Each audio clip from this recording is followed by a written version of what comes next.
अरे अखिया हमाई के हो कि नकिया त हुए जैसे बाबूजी के अरे अखिया तमाई के हो ए ललना मुहावा चनवा सुरु जहवा सगर हो जोर भइले हो ए ललना मुहावा चनवा सुरु जहवा सगर हो जोर भइले हो जुग जुग जिया सुलला नवा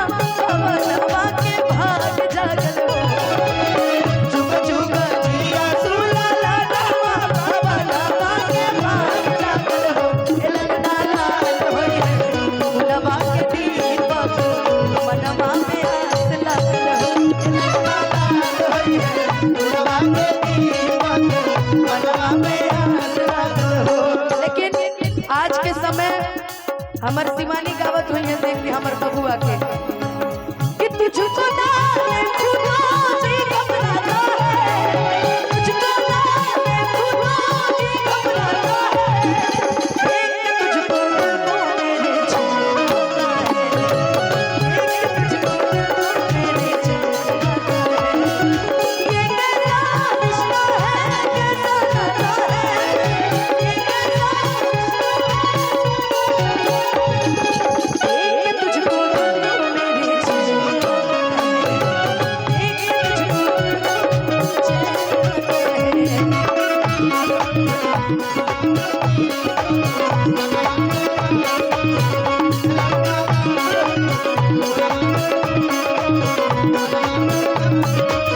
हमने के बीच में हमने के पंकज बिहारी गाइस आए हैं बहुत बहुत प्रणाम भैया पकड़ा गया फाइनली आज आदि शक्ति फिल्म्स के मनोज भैया वाली बहुत सारा स्वागत अभिनंदन श्याम आए हैं बहुत सारा स्वागत अभिनंदन हम धीरे धीरे चेहरा पहचान के नाम बोला आज के दीना सुहावना रतिया लुभावना आज के दीना सुहावना रतिया लुभावना ए ललना तू बहरा बजला बधैया अंगनवा उठे सो ए ललना तू बहरा बजला बधैया अंगनवा उठे सो ए ललना तू बहरा बजला बधैया अंगनवा उठे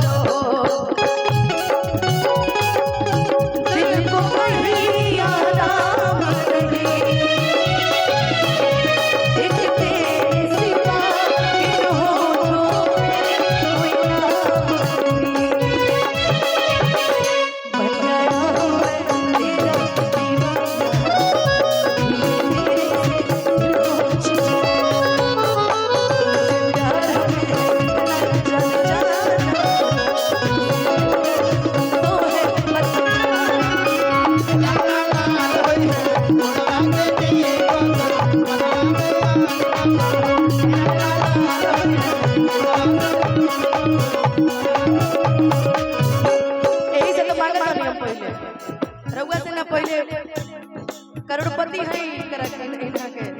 हमने के गाना ही ना चैनल से आइल रहे चूड़ी हरिया राता ले आई है रे समरका मोहिनी के नाच तमाशा चूड़ी हरिया राता ले आई है रे समरका मोहिनी के नाच तमाशा। हमने के अखिलेश भैया भले हमारे से खिसियात रहो हमेशा मगर हमने के प्यार नजरी में इज्जत प्रेम सम्मान हुए बा जौन पहले रह जौन रउआ बुझिया हमनी के कहत रही अपना को सही बात बा संडे के सुना हमर भूख पिया गया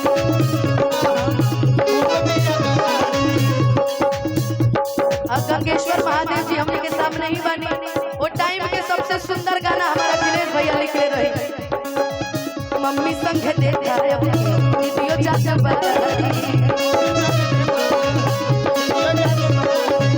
बड़ी मशहूर हो और चाचा संग और बोल चाहिए का सलाम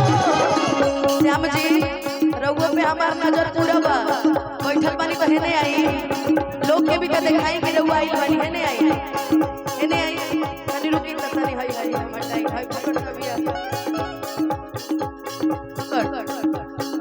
तनी हेने आई जब सब पूरा टीम सब पूरा आदि शक्ति टीम जुटल बाटे तब निमन 1 मिनट बाद भाई 1 मिनट बाद तनी एगो ठुमका लग जाए गाने पे चूड़ी हरिया डाले आए है रे सवरका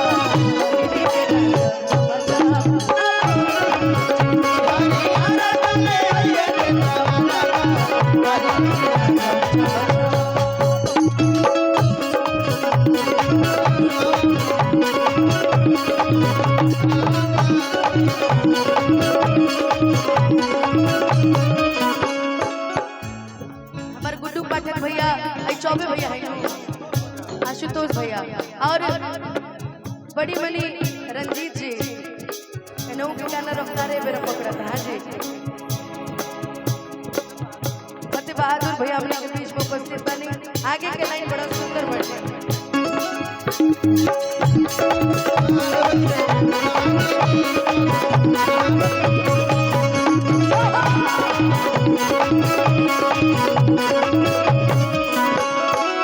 नाची नाची का बेटी बहिनिया ललन के खेलावेली हो नाची नाची का बेटी बहिनिया बाकी आज महादेव जी से एगो आग्रह रही कि महादेव जी हमने के 2 साल बाद फिर कार्यक्रम करे जाए जब कल्लू जी की बेटी हो हम कब कि हमरा भूख लागल बा हमरे जल्दी से जल्दी खाना खियावे हाँ इस बात का भी ध्यान रखा जाए लेकिन कभी कभी बड़े पापा जी लोग को भूखे भी रहना पड़ता है शादी के माड़ू में कैसे बैठो जी बिना भूखे प्यासे बैठी अच्छा छोट बने रहुआ हम ये मनाई महादेव जी से कि हे महादेव जी 1 साल बाद 2 साल बाद 3 साल बाद चाहे 5 साल बाद हमने के फिर एक जगह कार्यक्रम करे आवल जाए सही सलामत रह जाए तो 2 साल बाद अब ठीक बा 2 साल बाद राउर को में घी सकते भैया 2 साल बाद 3 को कार्यक्रम में 1 साल में 3 को लड़का सन के मुंडन दोनों लड़का सन के मुंडन दोनों लड़का सन के बर्थडे 4 को प्रोग्राम है साल भर लेकिन हम चाहे कि अब 2 साल बाद एगो बेटी हो को घर में महादेव जी अगर बेटी देनु तो हम सोना के चीज गिफ्ट करे ई हम कहता नहीं आज यही मन से तारा के हम सोना के चीज गिफ्ट करब ए सोना जुदा नहीं हो ए सोना लेकिन आई बहन कहती है नाची नाची का बेली बहिनिया ललन के खेलावेली हो नाची नाची का बेली बहिनिया ललन के खेलावेली हो कि नाची नाची का बेली बहिनिया हरे ललन के खेलावेली हो ए ललन नाची होगी होगी के चलेला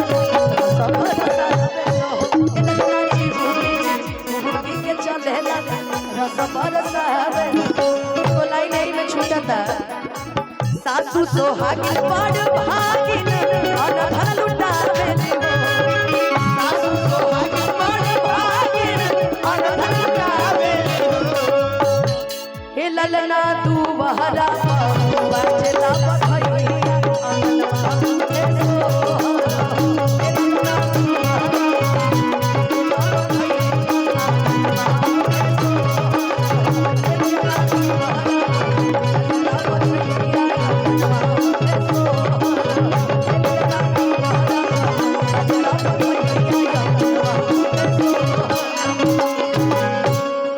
बाप रे बाप दर्शन बाबू